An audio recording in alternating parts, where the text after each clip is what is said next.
Are you enjoying your years? This, I mean, you're in your 80s. Are you? I mean, could you imagine? Oh, you know, people ask me, you know, what was it like after the Senate? Senate was an unusual, high, unexpected point at age 65 in the tragedy of John Hines getting appointed to the Senate, and then having to run, and no Democrat having won in 29 years. No one thought I had any chance, uh, and having an upset victory. And then the other side of human life, upset defeat by Santorum. Um, you know, it was a great experience in my life. So was heading the Peace Corps in Africa a great experience. Exactly. So was being president of being president of Bryn Mawr College, a women's Sure. college. And I, So many in things many you've ways, the done. best years of my life have been sort of after the Senate. You know, at 70, I got the opportunity to lead the American National Service programs, something I had plotted and pressed for and That's going to advocated be for the 20, future. 20 years before that. You started something that hasn't. You probably not see it. You know how big it's going to get, And- but I truly believe that that is one of the most important things that people will find themselves doing in the next 50 years. Really being like everybody's going to be involved in something that is outside of themselves Well, and in their community. Well, the thesis is that you're just approaching the second half of your adult life, and uh, another venture I'm in. It's part of the service idea, but it's it started with an experience corps that AmeriCorps incorporated and supported, in which those 50, 55, or 60 and older in teams work in schools for after-school program and in-school programs on tutoring and mentoring, and it's been growing around the country, the Experience Corps. And then I got involved with the Purpose Prize, which a foundation, the Atlantic Philanthropies, initiated to convey to the boomer generation particularly the great opportunities they have for leadership at this point in their lives, the way back in the 60s or whenever for each of them, they were trying to do things, or now with seasoning, with mellowing, with tempering, what are they going to do in these years of the second half of their lives? And it's called Encore. I'm the national spokesperson for the experience wave, the demographic wave of people retiring in, California is going to have tens of thousands of shortages of math and science teachers as the current ones retire. The wave of those coming into Social Security and is so far being treated as just a danger. But the experience wave is committed to the idea of how do you help that wave of larger number of healthy older people. How do you tap their experience, talent, energy, idealism Absolutely. in those years? And there are all kinds of ways. And one is just the idea that now you have the chance for an encore or a number of encores of things that, Lovely name too. if the opportunities are there that you can do that will make a real difference for the society and yourself. Now, And for I don't think, and for yourself, I think it's a great way to. I mean, but I don't think you're going to need this idea. But there are a lot of people, because you're already doing it. Yeah. If painting was your Sure. sort of first career, Right. you're already on an encore career, and you've got a lot of encores ahead. Got a lot. And Yeah. I might even have another encore somewhere.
So, this Argentinian pro-Iraq journalist and writer was out of his mind about what to do about that, and I tried to say, just you've got. Well, I forget what they did. They made it clear it was nothing to do with the campaign, but the local Fox station played it up for quite a while. It probably lost a fair number of votes, but Yeah, well, I watch Fox all the time because I want to know how they're thinking, and I want to know how I'm going to react to that kind of thought. Major, do you recognize Major Garrett? Sure. He covered. What is he? He seems reasonable, though. Is he or no? Yeah, I think he likes Barack a lot. I think so too. And he covered the Iowa National Service speech where I introduced him.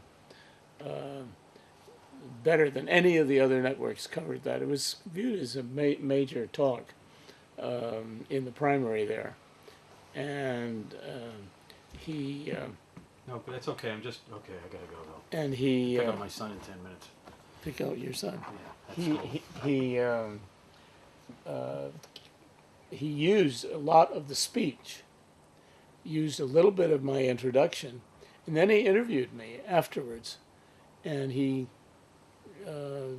used a fair amount of that in the feed, and altogether it was extraordinary coverage. Good. So much better than any other network. Well, sometimes they really do a good job. I'm not gonna. There's no denying it. And so keep your eye on Major Garrett. I will. I am too. Thank you, Harris. They don't use him enough. No, they don't. Take care now. Thanks.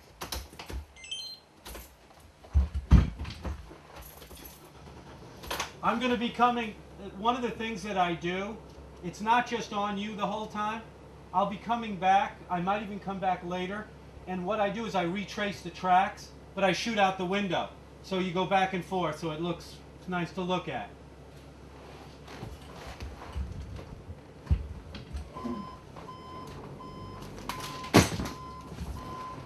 Still footage there? Oh my God, it's still going. That is